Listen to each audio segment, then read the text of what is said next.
They entered the Hurtgen forest believing it would be simple, a minor operation on the flank of the great push toward Aachen, a clearing action before the real battles began. But by the first week of October 1944, the American infantrymen of the 4th Infantry Division realized the forest was not merely terrain, it was a trap built by nature and perfected by the enemy. The Hurtgen was a dark, suffocating world, where daylight barely pierced the thick pine canopy, where every movement felt watched, and where every step could trigger a mine buried beneath wet leaves. The trees stood so close together that a man could reach out and touch two trunks at once. And the forest floor was a maze of ravines, slick mud, and narrowed trails that swallowed vehicles whole. It was a place designed to break armies, and the Germans defending it, elite Fallschirmjäger units hardened by years of combat, knew every inch of it. The Americans did not. They came straight from the open fields of France, accustomed to air support, tank breakthroughs, and rapid advances. None of that worked here. Tanks sank into soft earth or became stuck between trees. Artillery shells burst in the canopy overhead, turning pine branches into deadly wooden shrapnel. Aircraft saw nothing through the dense cover, and every trail was pre-registered by German mortars. The infantry fought alone. Soldiers later said the forest felt alive and hostile. Fog clung to the ground, muffling sound, hiding movement, creating the unnerving sense that an unseen hand was always reaching toward them. The rain never seemed to stop. Helmets dripped, ponchos clung to cold skin. And somewhere in the distance, almost always, a single MG-42 would tear through the silence with its ripping metallic scream, echoing between the trees like a warning that the Fallschirmjäger were out there, watching. The Americans had been told their enemies were exhausted, low on men, short on supplies. Instead, they found German paratroopers, some of the best light infantry in Europe, embedded in camouflage bunkers, interlocking strongpoints, and sniper nests cut invisibly into the forest walls. The Fallschirmjäger had spent months preparing the Hurtgen for exactly this kind of fight. They laced the approaches with S-mines, Teller anti-tank mines, and tripwire charges. They built kill zones where Americans advancing down narrow trails would suddenly find themselves trapped between machine guns firing from multiple angles. They learned the patterns of the U.S. artillery, listened to the timing of barrages, and slipped back into their positions the moment the shelling lifted. They turned the terrain into a living weapon, and the Americans, new to forest fighting, paid for every yard. Platoons disappeared into the mist, only to stagger back missing half their men. Patrols walked into minefields, so dense that medics could not reach the wounded without risking themselves. When U.S. units attempted to flank the German lines, they found themselves channeled into ravines already zeroed in by mortars. Even the weather became an ally of the defenders. Cold seeped into boots, stiffening toes and slowing reaction time. Damp air ruined radio equipment. Fog grounded observation planes. The Germans waited in prepared bunkers, while the Americans groped forward blindly.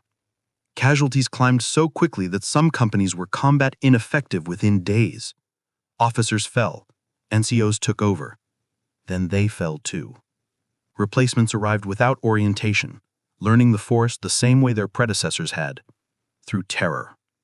The worst part, veterans said later, was the silence between the attacks. In Normandy, in the hedgerows, even in the streets of Aachen, battle had a rhythm, movement, fire, response. In Hurtgen, there was nothing. Just the wind sliding through pine needles, the crack of a branch underfoot, the distant cough of a German rifle. Soldiers began to fear the quiet more than the explosions. Quiet meant the Fallschirmjäger were waiting. When the Germans struck, they hit with precision. A single machine gun could hold up an entire battalion. A lone sniper could halt a company for hours. Mortar shells came without warning, exploding among men who had no space to spread out. The forest compressed everything: sound, movement, fear, until the fighting became intimate and brutal, often at ranges so close soldiers could hear the enemy breathing. Young American infantrymen who had crossed France with confidence now felt powerless. Every mistake had consequences. Every assumption about how war worked was shattered. They had entered Hurtgen thinking the forest was an obstacle. They were learning, day by bleeding day, that it was an opponent. And somewhere inside that dark maze, the Fallschirmjäger waited for them, patient and disciplined, ready to show them what it meant to fight on German terms. Before the Americans ever saw a German soldier in the Hurtgen, they felt the presence of the Fallschirmjäger. It was in the burst of an S-mine that sent ball bearings slicing through tree trunks. It was in the sudden metallic shriek of an MG-42 cutting across a trail the moment a squad stepped into the open. It was in the silence that settled after a mortar attack, too precise, too perfectly timed to be random. The paratroopers of the Wehrmacht were not ordinary infantry. They were elite light troops trained to exploit terrain, camouflage, and small unit tactics. In the Hurtgen forest, those skills turned them into ghosts. The first thing the Americans learned was that the Germans were never where they expected them to be. Patrols sent forward to probe the line reported spotting movement, then losing it, then being hit from a direction they thought was secure. Fallschirmjäger squads operated in small, flexible groups, slipping between trees, appearing only long enough to fire a burst before melting back into the forest.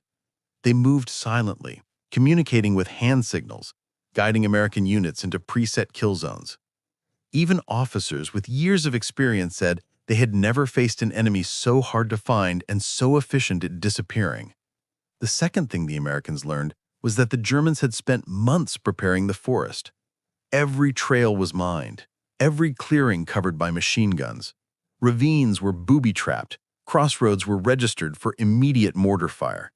The Fallschirmjäger understood that the U.S. Army relied on fire and maneuver, so they created a battlefield where maneuver was impossible and fire was ineffective. When American troops advanced, they funneled into predictable paths. When they stopped, the mortar fire began. When they flanked, they walked into mines. The forest belonged to the Germans because the Germans had shaped it. The MG-42 was their signature. Its blistering rate of fire, 1,200 rounds per minute, echoed endlessly through the trees, making it impossible to locate. A single gun team, hidden behind logs or buried inside a camouflaged bunker, could hold off an entire company. Many Americans described the sound as mechanical terror. It wasn't the volume of fire that frightened them, it was the rhythm, the long, ripping sound that seemed to tear the air itself apart. Paratroopers used the weapon with unmatched discipline, opening fire only at the perfect moment when an American platoon bunched up on a trail or tried to cross a shallow clearing. Then the forest erupted with energy, and men dove for the ground, some already hit, others pinned without hope of movement. And even if they managed to silence one gun, another waited deeper in the trees. Mortars were the Germans' second great equalizer. In open terrain, American artillery could counter battery fire or spot concentrations from the air. In Hurtgen, there was no sky, only branches. German forward observers hid in the treetops or in tiny slits cut into the hillside. They watched Americans crawl through the mud, mark their coordinates, and unleashed 80mm mortars with deadly accuracy. Shells exploded just above the ground, spraying shrapnel horizontally. Tree bursts shredded entire squads before they ever saw the enemy. One lieutenant wrote in his journal that it felt like the forest itself was detonating. Camouflage was another German advantage. American soldiers swore that they were being attacked by invisible men. Only when they captured a position did they understand why. The paratroopers used whitewashed ponchos to blend with fog, painted helmets to match bark textures, and dug bunkers so expertly that observers standing 10 feet away couldn't spot them. Machine guns were mounted on rails inside logs, allowing entire defensive lines to shift fire without revealing positions. Snipers built nests inside hollow trees, firing through tiny apertures that from a distance appeared to be natural knotholes. The Fallschirmjäger also exploited psychological pressure. They kept American units exhausted with nighttime harassing fire, sniper shots at dawn, and sudden bursts of MG-42 at random intervals. The goal was simple: keep the enemy awake, afraid, and uncertain. As fatigue set in, discipline broke down, squads bunching up, men hesitating at intersections, patrol leaders ignoring compass bearings. Mistakes that would be minor elsewhere became fatal in Hurtgen. And through all of this, the Germans fought with a stubbornness that shocked even experienced U.S. officers. They counterattacked after losing positions. They refused to retreat unless ordered. They held ground with tenacity born not of fanaticism, but of training and professionalism. These were not the last-ditch Volkssturm units the Americans would face months later. These were battle-hardened paratroopers who had fought in Italy, Normandy, and Holland, and who understood precisely how to bleed a larger, better-supplied enemy. By the end of the second week, it was clear. The Americans were not fighting a battle. They were being taught a lesson, and the Fallschirmjäger were instructors without mercy. By late October 1944, the Hurtgen Forest had become a graveyard of American assumptions. Every doctrine brought from Normandy, mass movement, armored support, rapid advance, had been stripped away by trees, mud, mines, and an enemy that refused to fight on any terms but its own. The U.S. Army had entered expecting a supporting operation. Instead, it found itself in the most punishing infantry battle of its European campaign. Companies that began the month with 200 men were reduced to 60.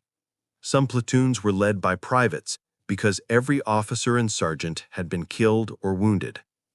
Veterans of Utah Beach and Saint-Lô said Hurtgen was worse than anything they had seen before. Yet headquarters continued to order attacks. The forest had to be cleared, they insisted, to protect the flank of operations toward the Ruhr dams. The mission expanded even as units disintegrated. Commanders rotated divisions through the line, but the results remained the same. Confusion, exhaustion, and casualties rising faster than replacements could fill the gaps. The moment of reckoning came when it became clear that American tactics were failing not because of lack of bravery, but because they were fundamentally mismatched to the environment. Sending battalions forward along narrow forest trails only allowed the Fallschirmjäger to slaughter them one segment at a time. Trying to flank German positions simply led units into fresh minefields or interlocking bunkers. Even artillery barrages seemed useless. Shells that would have torn open fields in Normandy now burst in the treetops, showering shrapnel down onto the very troops they were supposed to protect. Commanders realized they were losing battles they never should have fought this way. And so, slowly, painfully, at the cost of thousands of casualties, the U.S. Army began to adapt. The first major tactical shift involved artillery. American observers learned to call for tree burst barrages, deliberate detonations in the canopy above German positions. The effect was devastating. Branches became splinters, shrapnel ricocheted into trenches, and machine gun crews were driven from concealed nests. Paratroopers who had once mocked American artillery now feared it. The second adaptation came from the engineers. They became the most essential soldiers in the forest, moving ahead of infantry to clear mines, blow open trails, destroy booby traps, and cut lanes through the undergrowth. Many died doing so, crawling on hands and knees with bayonets probing the earth while MG-42 fire snapped overhead. But without engineers, no unit could advance more than a few yards. Some battalions joked, grimly, that they survived only because the engineers cleared a path to die on. American infantry also had to relearn how to fight. Units began advancing in dispersed formations, rather than bunching along trails. Fire teams moved from tree to tree, maintaining constant visual contact, never assuming a direction was safe simply because a map said so. Squad leaders held men close enough to support each other, but far enough apart that a single burst of machine gun fire couldn't wipe them all out. Patrols became stealthier, quieter, more methodical. Gone were the open field rushes of France. In Hurtgen, a platoon advanced like hunters, listening, pausing, waiting for a sign of movement, then striking suddenly to overrun a position before the Fallschirmjäger could regroup. But perhaps the most important adaptation came from coordination. In early operations, battalions had attacked separately, each struggling alone in its sector. By November, commanders finally synchronized infantry, artillery, engineers, and armor, what little armor could move through the forest, in a combined push. Smoke screens were used to blind German observers. Heavy artillery isolated strongpoints before infantry closed in. Engineers followed closely, clearing the next lane as soon as a position was overrun. Slowly, painfully, the Americans learned to unravel the German defense one bunker at a time. Still, every gain came at a price. The forest resisted progress as fiercely as the Germans did. Soldiers slipped into ravines hidden by fallen leaves. Streams became icy traps where men broke ankles or drowned under packs. Cold rain soaked through uniforms, numbing fingers until rifles jammed and grenades slipped from frozen hands. Trench foot spread. Frostbite claimed toes and fingers. The wounded often could not be evacuated. Stretcher teams were shot at, and medical jeeps could not navigate the trails. And yet, even as casualties mounted, the Americans discovered something unexpected. When they adapted, the Fallschirmjäger felt it. The German defenders who had once dominated every encounter now found their bunkers isolated by coordinated barrages, their minefields breached, their flanking attempts blunted by American patrols operating with newfound discipline. A battle that had been entirely one-sided began to tilt, inch by inch, bloody tree by bloody tree. It was not a sudden shift. There was no breakout, no dramatic victory. There was only attrition. Endless, grinding attrition as the U.S. Army reshaped itself into a force capable of fighting in the most hostile terrain it had ever faced. But the men on the ground understood something deeper. Hurtgen was teaching them how to survive, how to improvise, how to fight an enemy that had once seemed invincible. They were paying for those lessons in blood, frost, and mud. But they were learning. And the Fallschirmjäger, once the unquestioned masters of the forest, began to sense that their advantage was fading. By early November 1944, American infantrymen in the Hurtgen Forest had begun to fight like the very enemy that had been mauling them for weeks. The shift was not theoretical or doctrinal. It emerged organically from the mud, the blood, and the cold. Men who had survived repeated ambushes learned to anticipate them. Men who had been pinned down by a single MG-42 came to understand how to flank it, and officers finally accepted that the forest was not a place for grand maneuvers. It was a place for squads and platoons, moving slowly, silently, killing or dying within 10 yards of the enemy. The transformation began with reconnaissance. Early in the battle, American patrols had blundered forward in tight groups, talking loudly, unaware of German observation posts hidden above them in the trees. By November, patrol leaders sent scouts ahead alone, crawling on their stomachs, pausing for minutes at a time to listen for the faint metallic click of an MG-42 bolt being pulled back, where the whisper of German voices carried on the fog. They moved without helmets to reduce noise, wrapped their boots in cloth to soften their steps, and used captured German tripwire markers to find mines before stepping into them. Patrols became predatory. When they found a German outpost, they reported it immediately, so artillery could turn the position into splinters before the enemy even knew it was targeted. American infantry also learned to use fire in ways that mirrored the Fallschirmjäger. Instead of waiting for full battalion orders, platoons created their own kill zones. A BAR gunner would take a position overlooking a narrow trail. Riflemen would hide on either flank, choosing angles where their shots would cross. When German paratroopers attempted a counterattack, something they did frequently and with skill, they walked straight into a carefully prepared ambush. It was a reversal so stark that captured Germans later admitted they had been shocked by how quickly American small unit tactics had improved. But the greatest shift occurred in the relationship between infantry and artillery. In the early weeks, American units had struggled to call fire effectively because radios failed in the cold and fog, and because dense trees distorted sound. By November, forward observers grew adept at reading the forest. They learned to position themselves in shallow depressions to avoid tree-burst shrapnel. They carried spare wire spools to lay field telephones in case radios failed.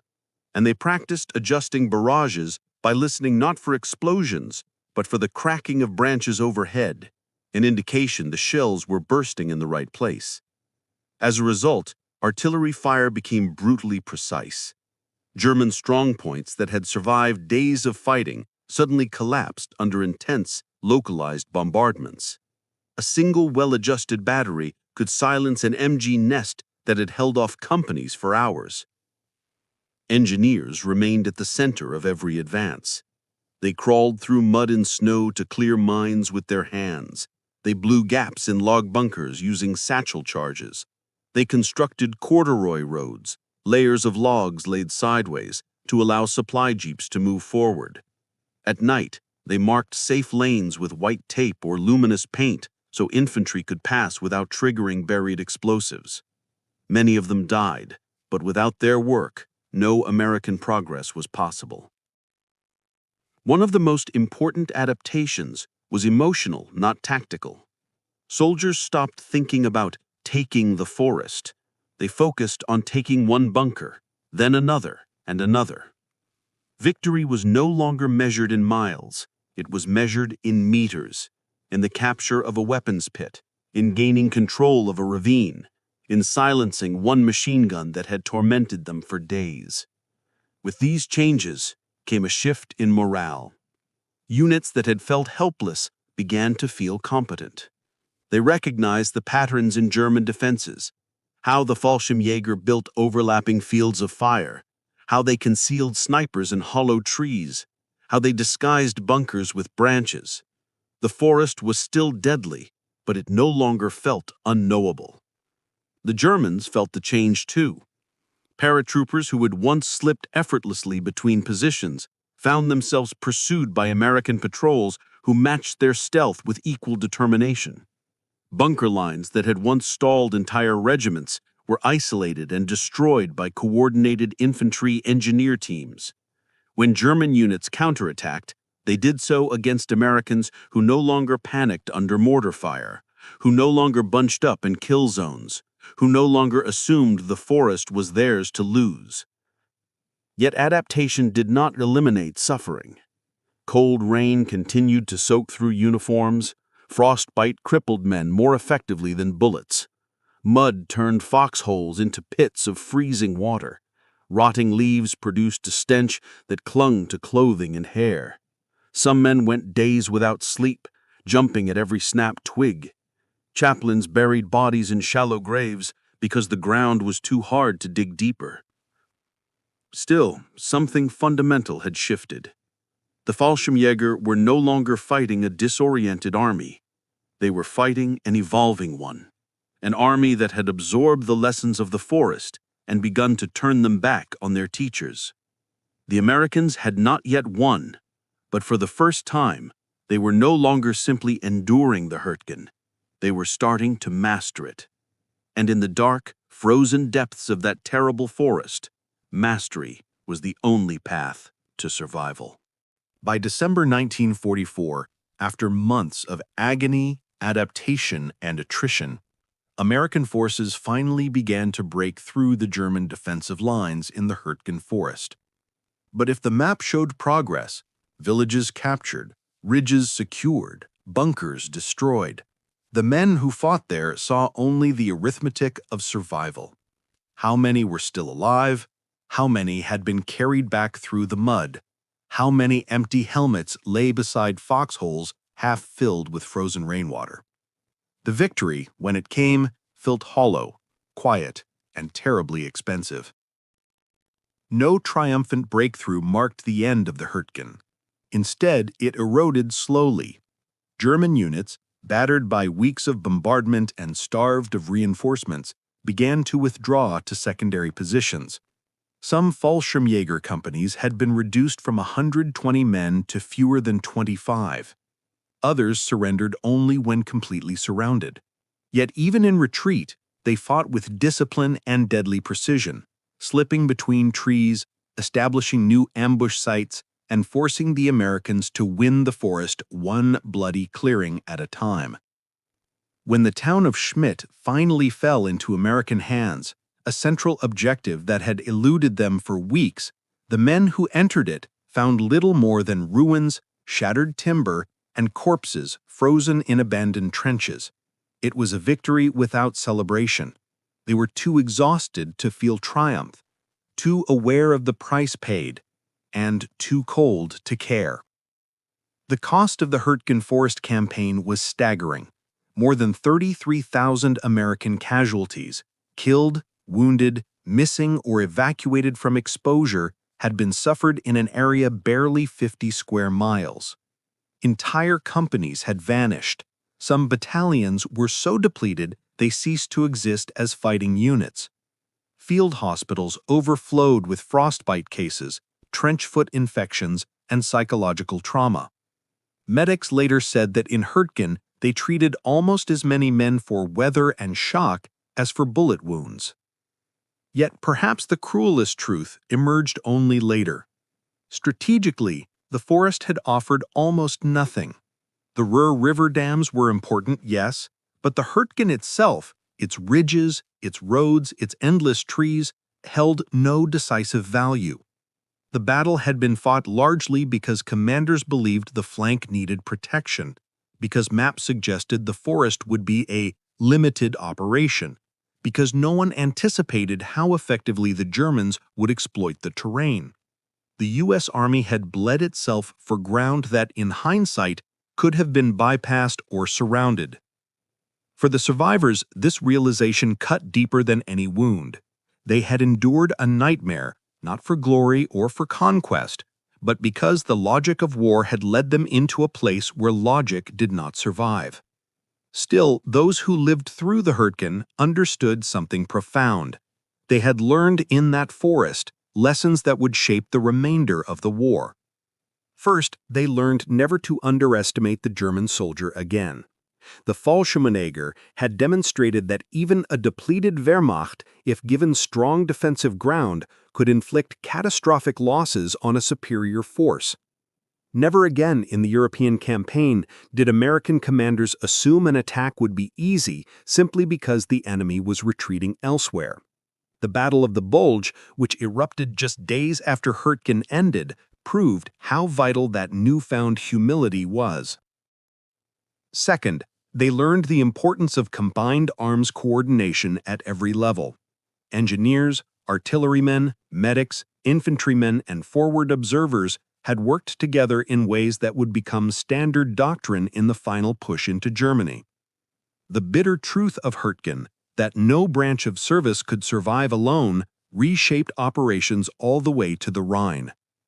Third, they learned the psychological cost of prolonged exposure to hostile terrain.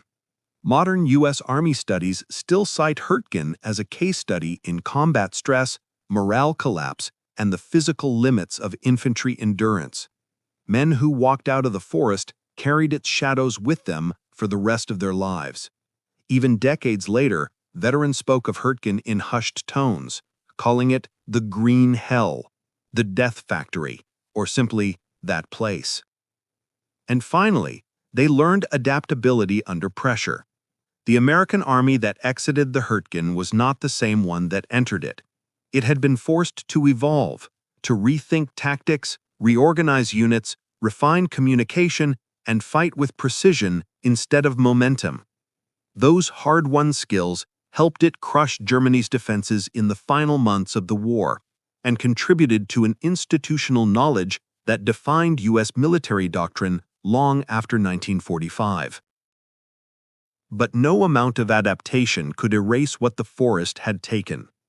The Hurtgen Forest Campaign remains one of the most costly and controversial operations the U.S. Army ever executed in Europe, a battle many historians argue should never have been fought at all.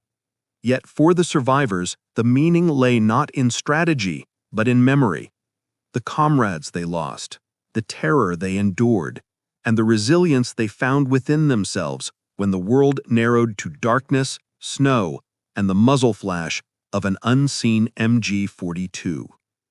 In the end, the Hurtgen Forest did not break the U.S. Army, but it reshaped it, through fire, through suffering, and through lessons learned the hardest possible way.